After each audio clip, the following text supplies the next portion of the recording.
এক্ষেত্রে মামলা যে করেছেন বলছেন যে মামলায় আসামি কারা হয়েছে? প্রথম আসামি হচ্ছে নুসরাত জাহান অন্তরা, অর্থাৎ রাকিব হোসেনের স্ত্রী। হ্যাঁ রাকিব হোসেনের স্ত্রী। তারপর রাকিব হোসেনের ছোট বোন ঋতু, নুসরাতের বড় বোন সুমি। এই যে এটা কি ছিল এই?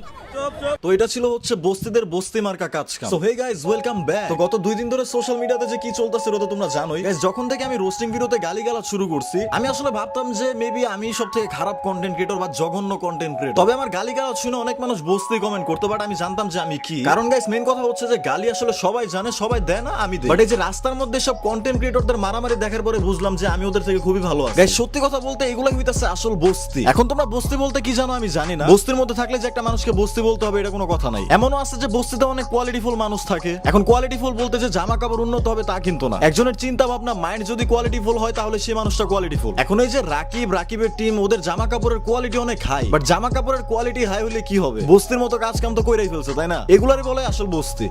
ঘটনাটা কি হয়েছিল যদি একটু বলতেন।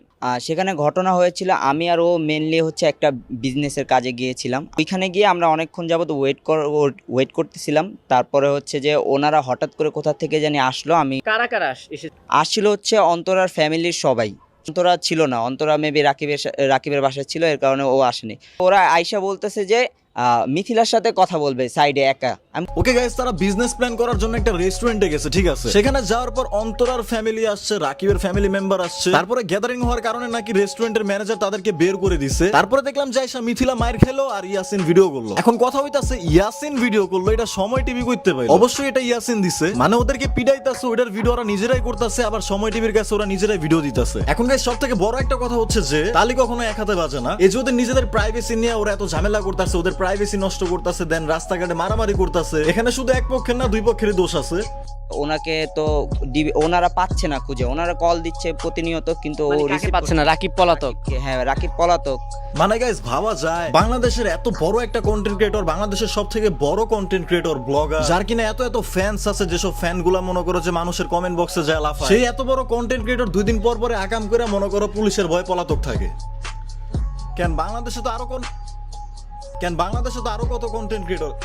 এখন আমি বুঝলাম যে রাফসান দেন ওই যে সালমান। গাইস, এখন আমি অ্যাকচুয়ালি বুঝতে পারলাম যে রাফসান দা ছোট ভাই দেন তৌহিদ আফ্রিদি ওরে নিয়ে কেন মজা নেয়। কারণ এটা বোঝা যাইতেছে যে ওর এত বড় সাবস্ক্রাইবার্স এর অ্যামাউন্ট থাকলে ওর মাথায় সেটুকু ব্রেনটা নাই যে আমার এত সাবস্ক্রাইবার্স আছে, আমার এত বড় একটা পরিচিতি আছে, আমার কিভাবে চলতে হবে সেটাও জানে না। ফেভারিট ইউটিউবারের নাম কি?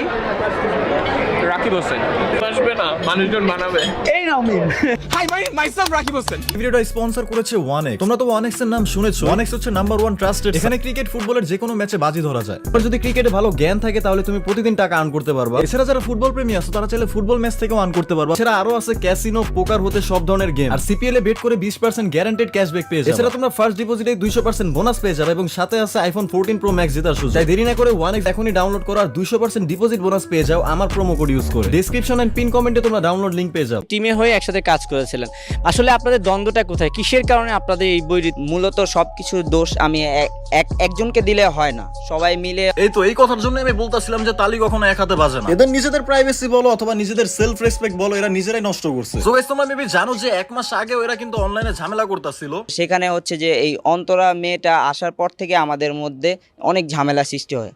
তো আমরা প্রায় 1-1.5 বছর এইভাবে কাটিয়ে দিছি। ওকে, তো গাইস, আমরা বুঝতে পারলাম যে একটা মেয়ে নিয়ে এখানে ঝামেলা হচ্ছে। মেয়েটা হচ্ছে অন্তরা। এখন তোদেরকে এত মানুষ চিনে, তোরা অন্তরার নিয়ে ঝামেলা করতেছস, অন্তরার বিষয় নিয়েই থাক। দেখতেছে একজন লাইভে এসে বলতাছে ওর মার কাছ থেকে এত টাকা পায়, আবার ওর মার কাছ থেকে এত টাকা পায়। এগুলা কোন ধরনের ঝগড়া ভাই?